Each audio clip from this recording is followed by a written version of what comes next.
ભક્તોને ક્લેશ નથી ગમતો, ઠાકોરજીને ક્લેશ ગમતો નથી.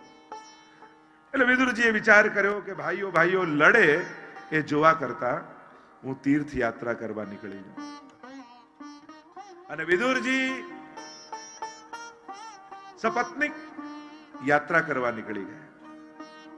36 વર્ષ સુધી એમણે યાત્રા કરી. ભારતના સકલ તીર્થોમાં ગયા છે. ભારત તો તીર્થોની ભૂમિ છે, જ્યાં જાઓ ત્યાં તમને તીર્થો મળે. પણ દરેક તીર્થમાં 3 નિયમો આપણે ત્યાં વિશેષ રૂપે હોય છે: દાન, વ્રત અને જપ.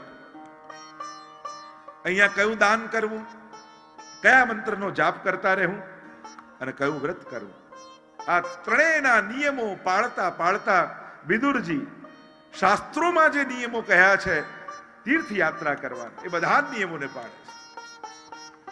યાત્રાના સ્થાનોમાં યાત્રા કરવાની બુદ્ધિથી જનારા જાય ને એ જ સારું. પણ કેવલ ટુરિઝમ પર્પસથી ને ફરવાની ઈચ્છા વાળા જ્યારે તીર્થોમાં જાય ને ત્યારે તીર્થોમાં પણ લૌકિકતાને વધારીને આવે છે.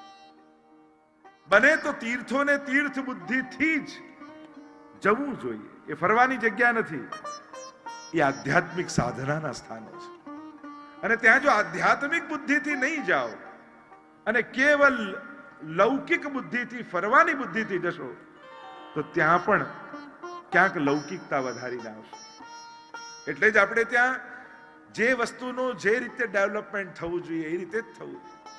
આપણે વ્રજનો બહુ ડેવલપમેન્ટ થઈ ગયું, એટલા મકાનો, એટલા રોડ, એટલા આમ બની. અરે એ વૃંદાવન છે.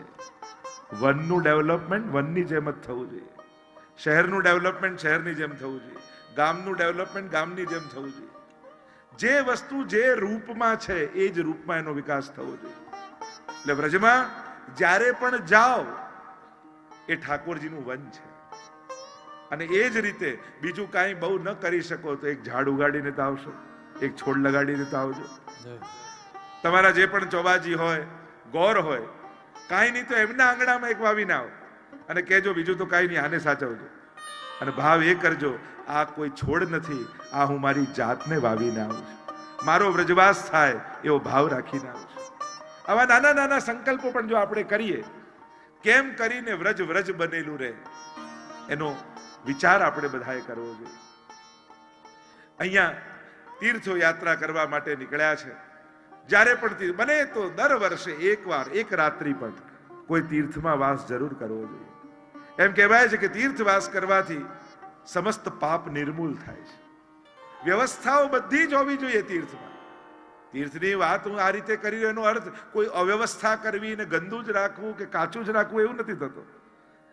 વ્યવસ્થાઓ બધી જ હોય, પણ જવાનું પ્રયોજન અલૌકિક થવું જોઈએ, ભગવાન હોવા જોઈએ, ધર્મ હોવું જોઈએ, અધ્યાત્મ હોવું જોઈએ.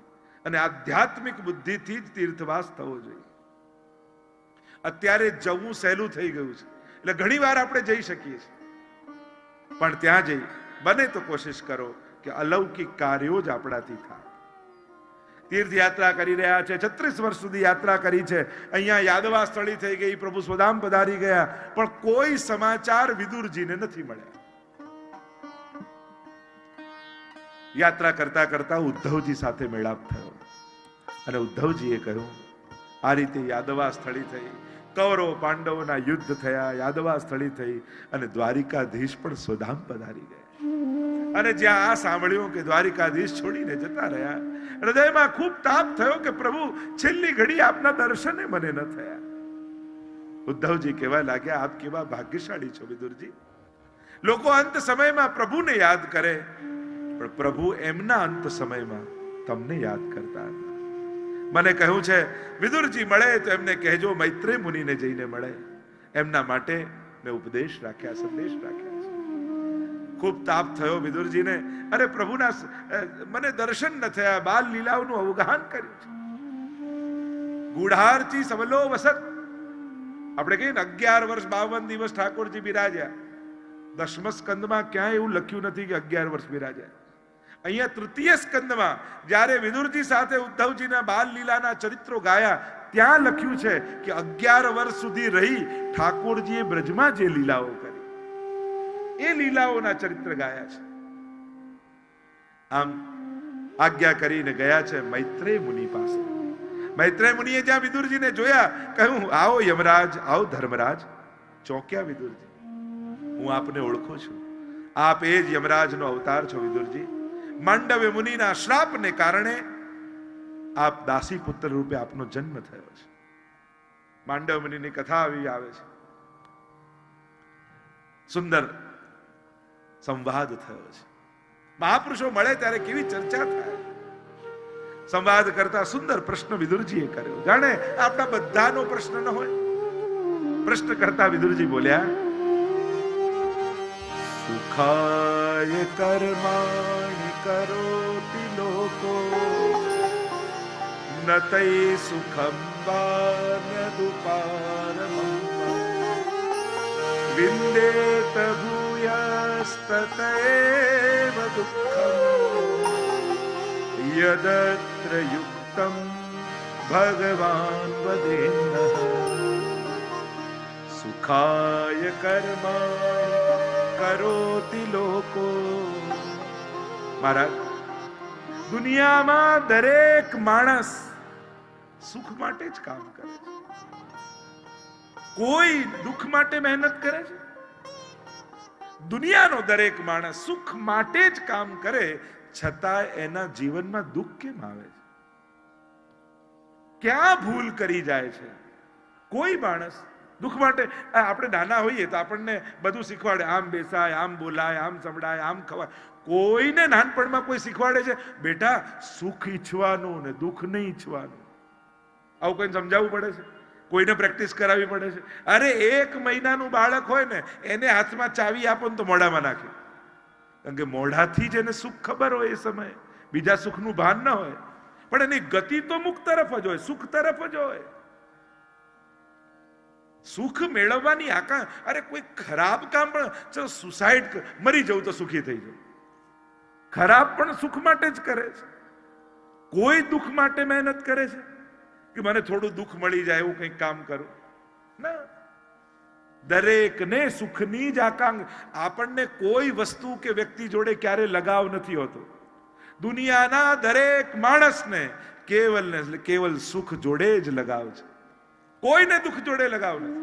કોઈને કોઈ વ્યક્તિ કે વસ્તુ જોડે લગાવ નથી. એ જ તમારી ગમતી વસ્તુ દુઃખનું કારણ બને. સુખ આપવાનું છોડી, આ કાર તમારી ફેવરેટ હોય, તમે લઈને આવ્યા અને થોડા ટાઈમમાં એ જ બગડવા લાગે ને તમને ટેન્શન ને દુઃખ આપવા લાગે, કાઢી નાખો, વેચી નાખો.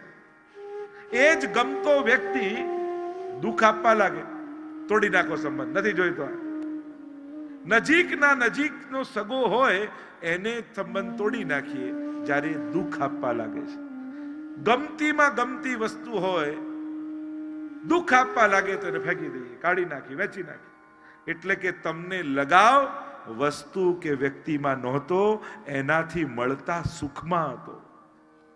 જો એ વસ્તુમાં હોત તો એ ક્યારે પણ અણગમતી ન થાત. જો એ વ્યક્તિમાં હોત તો એ વ્યક્તિ ક્યારે અણગમતી ન થાત. જ્યાં દુઃખનું કારણ બની ત્યાં તમે દૂર ભાગવા લાગો છો. તમને આકર્ષણ સુખ સાથે જ હતું. જો કાલથી ગવર્મેન્ટ એમ કે હવે રૂપિયા નહીં ચાલે, પથરા કાંકરા ચાલશે, તમે નોટ ફેંકીને કાંકરા ભેગા કરવા લાગી. આપણને કોઈ નોટ જોડે થોડી લગાવ છે. આનાથી સુખ આવે છે, અને જેનાથી સુખ આવે એની જોડે લગાવ થાય. દુનિયાનો દરેક વ્યક્તિ સુખને જ ચાહે છે, કારણ એ પરમ સુખનો અંશ છે. અને પરમ સુખનો અંશ હોવાને કારણે પ્રત્યેક અંશ પૂર્ણ થવાનો પ્રયાસ કરે. જેમ એક પથ્થર લો, છોડો તો જમીનમાં પડે. કેમ? જમીનનો ટુકડો છે ને, આપણે ગુરુત્વાકર્ષણ બળ કહીએ ને, એના તરફ સહજ ખેંચાય છે. અગ્નિ કરો કારણ કે આકાશ તરફ જાય, લાકડી ઊંધી કરો તો ઉપર જાય કારણ કે સૂર્યમાં એનો સ્ત્રોત સૂર્ય છે, ઉપર તરફ જાય છે. એટલે કે જેનો અંશ જે હોય એ અંશી તરફ એનું આકર્ષણ બહુ સહજ છે. એમ જ આપણે સુખને કેમ ઈચ્છીએ છીએ? કારણ કે પરમ સુખ આનંદ માત્ર કૃપાદ મુખોદરાદી એવા બ્રહ્મના આપણે અંશ છીએ, અને એને કારણે આપણે સુખ મેળવી પૂર્ણ થવાનો પ્રયાસ કરીએ. એટલે જ શાસ્ત્રએ કહ્યું, યો યદંશ સતમ ભજેત, જે જેનો અંશ હોય એ અંશીને ભજે છે. સહજ આપણે જાણતા હોય કે ન જાણતા હોય, પણ ભગવાન ભક્તિ અધ્યાત્મ એ કોઈ કલાક બચે છે એટલે કરવાની એક્ટિવિટી નથી, આપણા લાઈફની ડિમાન્ડ છે. આપણે પરમ સુખ, એવું સુખ ઈચ્છીએ છીએ કે જેના પછી ક્યારે દુઃખ ન આવે, એ સુખનું નામ પરમાત્મા છે. કે જેને મેળવ્યા પછી જીવનમાં ક્યારે દુઃખ ન આવે, એ સુખની આકાંક્ષા દરેકની અંદર છે. એટલે કે દરેક વ્યક્તિ ઈશ્વરને જ શોધી રહ્યો છે.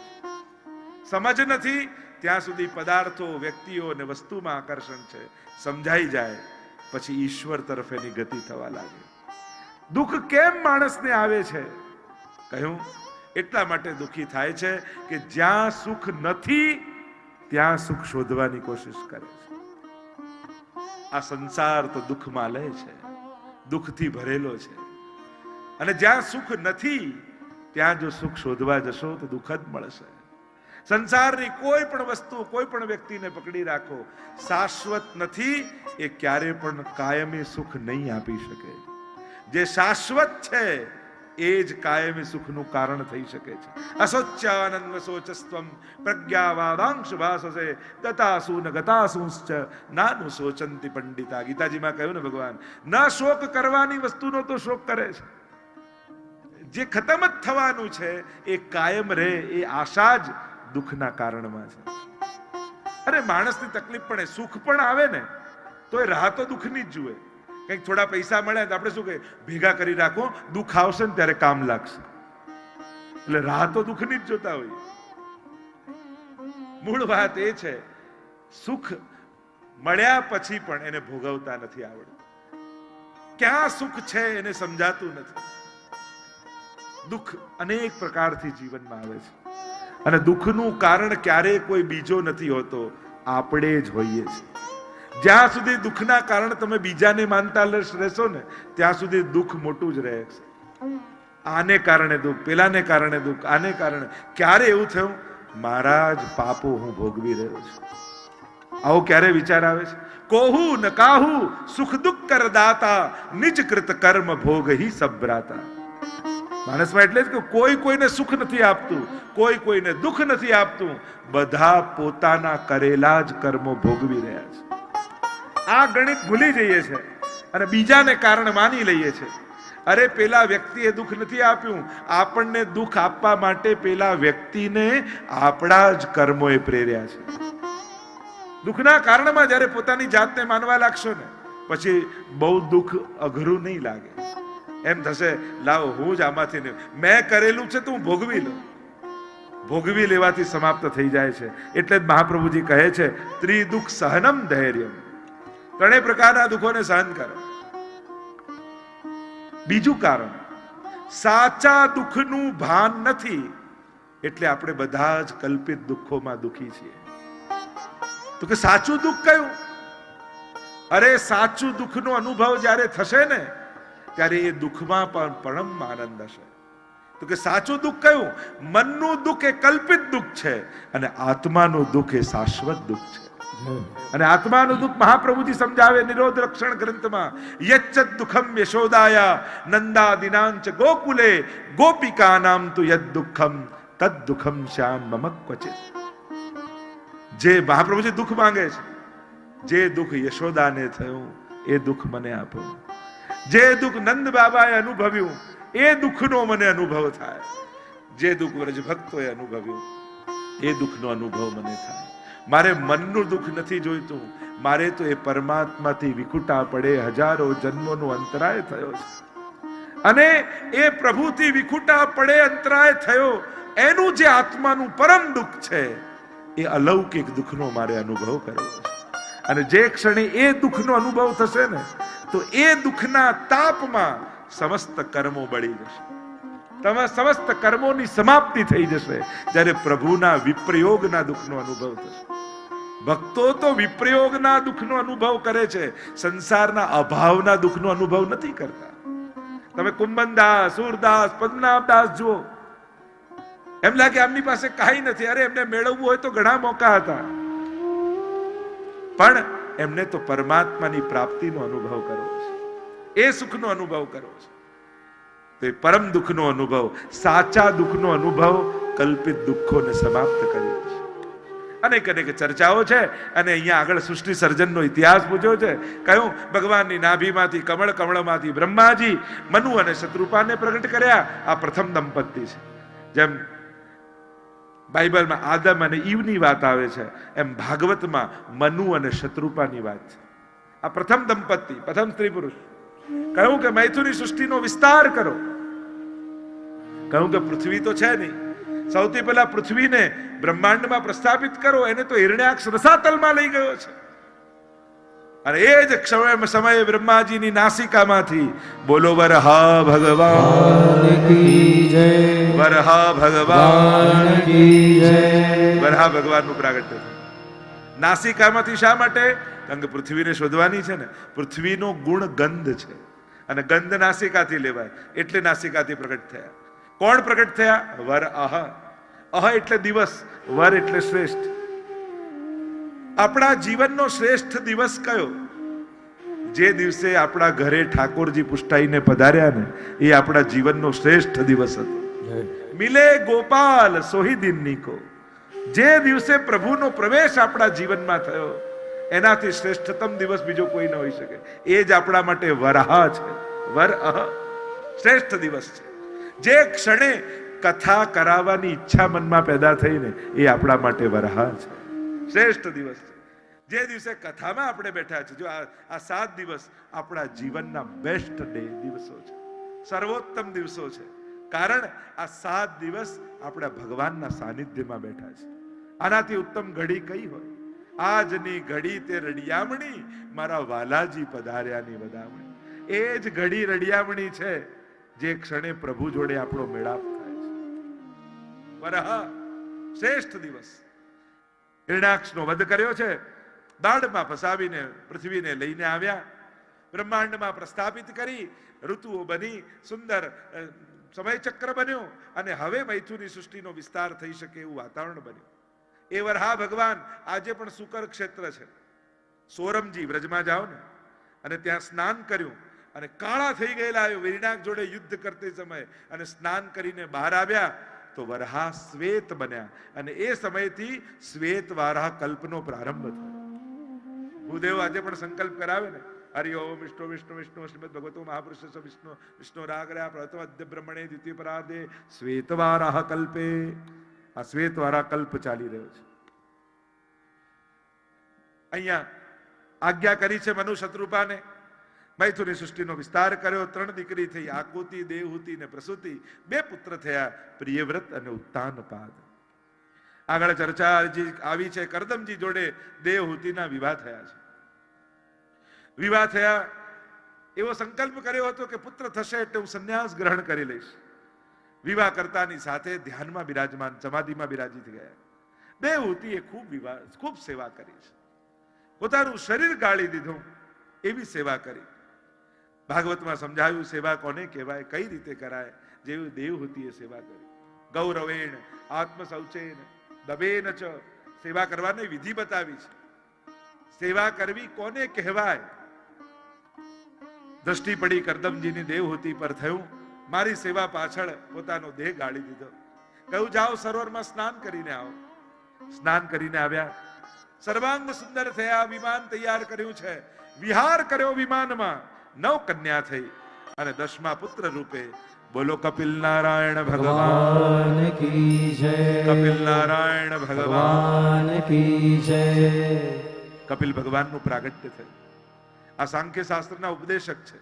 સાંખ્યમ સંખ્યાત્મકત વાચ્યમ કપિલાદિવિરુચ્યતે.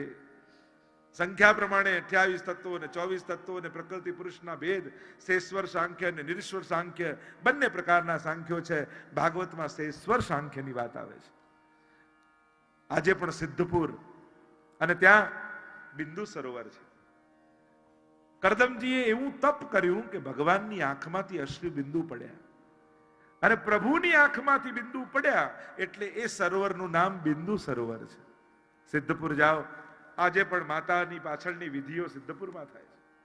આ એ સ્થાન છે જ્યાં ભગવાન બિરાજેલા હતા કપિલ નારાયણ. અને દેવહૂતિજીએ જોયું આ ભગવાનનો અવતાર મારા પર કૃપા કરવા માટે થયો છે. આવ્યા પ્રભુ પાસે. બે હાથ જોડીને વિનંતી કરી. સુંદર પ્રશ્નો કર્યા છે. જો સત્સંગ કરવા માટે ઉંમર જોવાની જરૂર નથી, સંબંધ જોવાની જરૂર નથી, વ્યવસ્થા જોવાની જરૂર નથી. સત્સંગનો અવસર મળે અને ઝડપી લેવો જોઈએ. જે સત્સંગ માટે પણ આ બધાની અનુકૂળતાની પ્રતીક્ષા કરે ને, એ ઘણીવાર સારા અવસરો ચૂકી જતો હોય છે. સત્સંગ અને સેવા કરવાના તો અવસર મળે ને ઝડપી લેવાના. અમને ક્યાં કહ્યું છે આ કરવાનું? જે આ રીતે બેઠો રહે ને ક્યારે સેવા ન કરી શકે, અને જે સેવાને શોધીને ઝડપી લે એ જ સેવા કરી શકે. સેવા તો શોધી લેવાની હોય, સેવા તો ઝડપી લેવાની હોય, સેવામાં તો ગોઠવાઈ જવાનું હોય, રાહ ન જોવાની હોય આમંત્રણની. કારણ કે ઘણીવાર બીજાના કહેવાની પ્રતીક્ષામાં આપણી આગળ આવેલા અવસરો આપણે ચૂકી જઈએ છીએ. જેની આંખો સેવાને શોધે એ જ વૈષ્ણવ છે. અહીંયા આવ્યા કપિલ ભગવાન પાસે પ્રશ્ન કર્યા છે. પહેલો પ્રશ્ન કર્યો કે સાધુના લક્ષણ કેવા હોય, ભગવદીય કેવો હોય, સાધુ કેવો હોય, સંત કેવો હોય, એના લક્ષણ બતાવતા કપિલ ભગવાન બોલ્યા, તિતિક્ષવઃ કારુણિકાઃ સુરદ સર્વદેહિના અજાત શત્રવઃ શાંતઃ સાધઃ સાધુ ભૂષણા. સાધુના લક્ષણ કેવા હોય? સાધુ એટલે જે સહજ છે, જે સ્વાભાવિક છે, જે સીધો છે. સાધુ એટલે કેવલ ભગવા પહેરીને ફરનારો એમ જ ન માનતા. તમારા ઘરમાં પણ સાધુ જીવન જીવી શકાય. કારણ કે દુનિયામાં સરળ બનવું જ અઘરું છે, સહજ બનવું અઘરું છે. મહાપ્રભુજીનું કેવું નામ છે? સહજ સ્મિતાય નમઃ, સહજ સુંદરાય નમઃ. જ્યાં સહજતા હોય ને ત્યાં જ સુંદરતા હોય છે. જો કોઈ પણ તમે પ્રાણીનું બાળક જુઓ, ભલે હિંસક પશુ પણ હશે ને, તો એ બાળક તમને સુંદર જ લાગશે, કારણ કે એમાં સહજતા હોય છે. હજી પ્રકૃતિ એના પર હાવી ન થઈ હોય. જ્યારે આપણા મનની પ્રકૃતિઓ હાવી ન થઈ હોય ત્યાં સુધી એની સહજતાની સુંદરતા હોય. કેવો હોય સાધુ? તિતિક્ષવઃ કારુણિકઃ. સૌથી પહેલા સહનશીલ હોય. વૈષ્ણવમાં સહનશીલતા હોવી જોઈએ. દરેક વાતે કઈ તલવારો ખેંચી લેવી જરૂર નથી. અને તલવાર એટલે કઈ હથિયાર જ નહીં, આ જીભ પણ તલવાર જેવી હોય છે. એક વ્યક્તિએ કહ્યું કે બાકસ છે, આ દીવો સળગાવો છે, તો પેલા એની જીભ પર અડાડ સળગી જશે. અને જીભથી સળગે, હા, આખા ગામ સળગાઈ નાખ્યા જાણે. તો ઘણાની જીભ જ દિવાસળી જેવી હોય. સહજતા, સહનશીલતા હોવી બહુ જરૂરી છે. ગાંભીર્ય હોવું. દરેક વાતને રિએક્ટ તુરંત જ કરવી જરૂરી નથી. થોડો સમય લો, થોડું ગંભીરતા, ઘણી વાર ઊંડાણ જોઈ સહન કરતા શીખો. હું તો વૈષ્ણવની એટલી જ વ્યાખ્યા કરું ને, જેની આંખમાં શરમ હોય, જેની જીભમાં સ્મરણ હોય, જેની કાનમાં કથા હોય, શ્રવણ હોય, જેની હાથમાં સેવા હોય, જેના પગમાં શ્રમ હોય, એ જ વૈષ્ણવ છે. વૈષ્ણવની આંખમાં શરમ હોવી જોઈએ. ક્યાંક એ શરમ એ વિવેક, શરમ એટલે વિવેક એની આંખમાં હોય. શું જોવું, શું નહીં જોવું, ક્યાં બોલવું, ક્યાં નહીં બોલવું. વિવેક શૂન્ય નહીં બનવું. વિવેક શૂન્ય વ્યક્તિના ગુણો પણ ઢંકાઈ જતા હોય છે, કારણ કે એનામાં વિવેક નથી. તિતિક્ષવ કારુણિક, હૃદય કરુણાથી ભરેલું હોવું જોઈએ, દયા હોવી જોઈએ. બધાને સજા આપવી કઈ જરૂરી નથી. વૈષ્ણવ તો ક્ષમા આપતો હોય છે. તમે દરેકને સજા આપવા ન ફરો. સજા આપવાનું કામ ભગવાનનું છે. તમે ક્ષમા આપો. તમે કોઈ એવા પદ પર બેઠા નથી કે તમારે ચુકાદાઓ આપવા પડે, ફેસલાઓ આપવી પડે. તમે ક્ષમા આપો, કરુણા આપો. અને પાછળ લોકો એમ કે પેલો સોરી કહી દે તો હમણાં માફ કરી દો. તો આપણો ક્ષમા કરવાનો ગુણ આટલો બધો પરાધીન કેમ, ડિપેન્ડ કેમ કે પેલો સોરી કે પછી જ માફ કરવું? ક્ષમા તો આપણા સ્વભાવમાં હોવું જોઈએ. જા તને માફ કર્યો, પેલો સોરી કે પછી આવું પણ પરાધીન. સદગુણોને પરાધીન ન રાખો, પરાધીન ન બનાવો. પેલો માંગે, પેલો કે, પેલો આમ કરે તો આપણા ગુણ પ્રગટ થાય. અરે ગુણોને કર્મ ન બનાવો, ગુણ એ સ્વભાવ બનાવો. જેમ કોઈ ફૂલ હોય ને, સુગંધ એનો સ્વભાવ છે, એનું કર્મ નથી. એટલે કાપનારો આવે ને એને ફૂલ સુગંધ આપે, અને પાણી પાનારો આપે એને સુગંધ આપે. એમ ગુણો આપણા સ્વભાવ હોવા જોઈએ. કોઈ આપણો વિરોધ કરનારો છે, કોઈ આપણો દ્વેષ કરનારો છે, એને એટલી સુગંધ મળે, અને કોઈ સાથે ઉભો રહેનારો છે એને એટલી સુગંધ મળે. આપણી પ્રવૃત્તિ નથી. ગુણ જ્યાં સુધી પ્રવૃત્તિ બનેલા રહેશે ને ત્યાં સુધી એ તમને આનંદ નહીં આપે. ગુણ તમારો સ્વભાવ બની જશે ને તો તમને આનંદ આવશે. તમે પરફ્યુમ છાંટ્યું હોય, તમને એમ થાય કે આ મિત્રને આવે સુગંધ તો સારું, એટલામાં દુશ્મન આવ્યો ને એમ થાય આને સુગંધ ના આવે તો સારું. એ પોસિબલ છે? સુગંધ તો સુગંધ છે. એમ ગુણો તમારા વ્યક્તિત્વની સુગંધ બનાવજો, કર્મ ન બનાવતા, પ્રવૃત્તિ ન બનાવતા. નહીં તો પછી જોખી જોખીને આપશો. તમે માપી માપીને આને કરવું આને નહીં કરવું, આવું થશે. ગુણોમાં પણ ભેદભાવ. આપણી તકલીફ શું છે? આપણી સારી સારી વાતો બધે ક્યાંક ટાઈમ ફ્રેમમાં કે કોઈ જગ્યા પર બાંધી રાખી, અને આપણા દોષો છૂટા ખુલ્લા. સેવા ક્યારે? કલાક તો સેવા કરવાની જ, કલાક તો પાઠ કરવાના જ, કલાક તો માળા કરવાની જ, અને ક્રોધ 24 કલાક કરવાનો, દ્વેષ 24 કલાક કરવાનો. એટલે દુર્ગુણોને છૂટ 24 કલાક, અને સદગુણોને બધા જ બંધન. એને એટલા બધા બંધન ના 9 વાગી ગયા, મારો સેવાનો ટાઈમ પૂરો. અરે ક્યાંક તારો ટાઈમ પૂરો ના થઈ જાય. સેવા કોઈ ટાઈમમાં હોય, ફ્રેમમાં હોય, આ રૂમમાં હોય ત્યાં સુધી જ વૈષ્ણવ. આપણા વ્યક્તિત્વને તમે જુઓ ને તો એક જ દિવસમાં 3 વ્યક્તિત્વ આપણે જીવીએ. એક, સવારે ઉઠી સ્નાન કરી જ્યારે સેવામાં જઈએ ત્યારે કેવા ભગવદી થઈને જતા હોય. એ જ વ્યક્તિ સેવામાં બહાર આવે ને પરિવાર જોડે વ્યવહાર કરે ત્યારે થોડોક અઘરો થઈ જાય. અને એ જ વ્યક્તિ પાછો બહાર બજારમાં જાય ત્યારે તો એવો અઘરો થાય કે ઝાલ્યો જ ના રહે. એક જ દિવસમાં 3 પ્રકારનું જીવન. વિચાર કરો, સેવામાં ગયા એવા 24 કલાક બનીને રહીએ તો આપણા જીવનમાં કેવા આનંદ વ્યાપી જાય. એનો ટાઈમ પીરિયડ જ વધારવાનો છે. હોઈએ છે પણ કલાક પૂરતા હોઈએ છે. એટલે દુર્ગુણોને ને દુર્ભાવનાઓને 24 કલાકની છૂટ, અને સદભાવના ને સત્કર્મોને આ જગ્યાએ જ કરવાનું, હવેલીમાં જ કરવાનું, ને આટલા ટાઈમ સુધી જ કરવાનું. એ બધા માળા પાઠ તો સેવાના રૂમમાં જ કરવાના, અને ક્રોધ કોઈ પણ રૂમમાં થઈ શકે. કમથી કમ એને તો બાંધો. ચલો ક્રોધ કરવાની છૂટ, પણ સવારે 3 થી 4 માં કરી લેવાનું. તૈયાર?